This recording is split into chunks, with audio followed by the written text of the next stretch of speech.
আলী খামেনির মৃত্যুতে এক সংকটময় পরিস্থিতিতে ইরান। যে নেতা গত কয়েক দশক ধরে ছিলেন ইরানের ক্ষমতার কেন্দ্রবিন্দু, সেই নেতাই এখন আর নেই। তেহরানে খামেনির বাসভবন ও কার্যালয় ছিল বিশ্বের অন্যতম সুরক্ষিত স্থাপনা, কিন্তু আজ তা কেবল ধূলিসাৎ হওয়া এক ধ্বংসস্তূপ।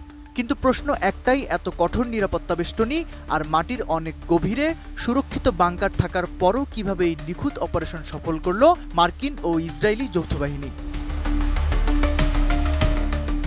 গত শনিবার ভোরে যখন তেহরানের আকাশ চিরে ক্ষেপণাস্ত্র ধেয়ে আসছিল, তখন খামেনি তার শীর্ষ উপদেষ্টাদের নিয়ে ভূগর্ভস্থ একটি সুরক্ষিত বাংকারে জরুরি বৈঠকে ব্যস্ত ছিলেন। ইরানের রাষ্ট্রীয় সংবাদ সংস্থা IRIB এবং আন্তর্জাতিক সূত্রগুলো নিশ্চিত করেছে যে এই ভয়াবহ হামলায় খামেনির পাশাপাশি নিহত হয়েছেন শীর্ষ নিরাপত্তা কর্মকর্তা আলী শামখানি এবং IRGCর কমান্ডার মোহাম্মদ পাকপোরের মতো প্রভাবশালী ব্যক্তিরা।